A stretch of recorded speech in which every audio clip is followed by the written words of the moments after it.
Hello everyone, কেমন আছো সবাই? আশা করছি অনেকটাই ভালো আছো। সকালবেলা থেকেই কাজবাজ শুরু করে দিয়েছি। এই 2-3 দিন তো যা জলের প্রবলেম হয়েছিল, মানে পুরো লামডিংয়ে জানোই, সবাই জানে যে কারেন্ট ছিল না, জলের প্রবলেম, মানে জলও প্রায় শেষ হয়ে, মানে শেষ তো হয়নি কিন্তু একদম বাঁচিয়ে বাঁচিয়ে জলটা ইউজ করেছি। আর কাচাকাচিও করতে পারিনি, তো সকালবেলায় যেহেতু কাপড় কেচে দিলাম, তো সেগুলো এখন রোদে মেলে দিচ্ছি। অনেকগুলোই কাপড় হয়েছে, তো আজকে অনেকটা দিয়েছি, কালকে আবার কিছুটা দেব, তো সেগুলোকে রোদে মেলে দিয়েছি। আর এখন তো রোদের তাপটা অনেকটাই বেশি, দেখো ওয়েদারটাও কিন্তু একদম সুন্দর, হাওয়াও দিচ্ছে।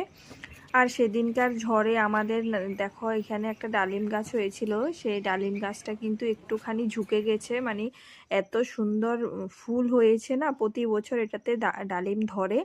আর গাছটা এতটা সুন্দর হয়ে উঠেছে, মানে যাই হোক, যে কটা ফল টিকবে সে কটাই থাকবে। আর বানর, যেহেতু বানর আসে প্রচণ্ড, তো ওরাই আধা খেয়ে এনে নষ্ট করে ফেলে।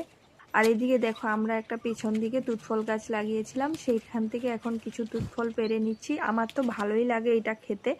আর পাকাগুলো শুধু শুধুই খাওয়া যায়, আর একটু যেগুলো একটু কাঁচা কাঁচা আছে সেগুলোকে আমি একটুখানি নুন দিয়ে মানে খাই প্রতিদিন। আর এই ফলটা কিন্তু অনেকটাই ভালো, উপকারী ফল। তো যেহেতু গাছ লাগিয়েছি, ফলটা নষ্ট হবে কেন? কাঠবিড়ালি এসে অনেকটাই ফল নষ্ট করে, তো যে কটাই পাই সে কটা তুলে নিই প্রতিদিন গাছ থেকে। আর এখানে দেখো স্নান দান করে এসে রান্নাটা বসিয়ে দিয়েছি। তো এদিকে ছেলেকে ফল দিয়ে দেব, যেহেতু এখন তো ওদের স্কুল বন্ধই আছে, এখনও অ্যাডমিশনও হয়নি, তো ঘরেই আছে। তো একটুখানি খেলে টেলে আসলো পাশের বাড়ি থেকে। এখন ফলগুলো ধুয়ে নিচ্ছি, ধুয়ে ছেলেকে দিয়ে দেবো, কেননা এই সময়টাতে না দিলে না পরে আর ফলটা খাওয়া হয় না, মানে ভাতের টাইমে খেলে ও ভাত আর খেতে চায় না।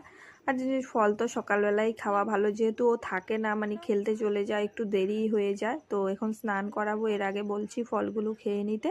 তো আমি ওকে ফলগুলো দিয়ে এসছি, আর আমি এদিকে রান্না করছি। তো এদিকে দেখো, আজকে আবার না এই বোতলগুলো অনেকটাই জলের আয়রন পড়ে গেছে।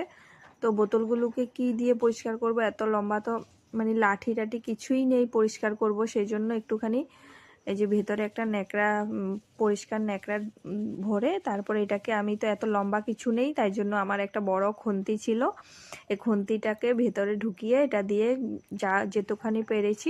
যতটুকু পেরেছি পরিষ্কার করেছি। ভালোই পরিষ্কার হয়েছে কিন্তু। তারপরে এদিকে দেখো, একটা ওয়াশিং মেশিনের পাইপ নিয়ে আসলো। ইঁদুরের উৎপাতে আর কি বলবো তোমাদেরকে, ইঁদুর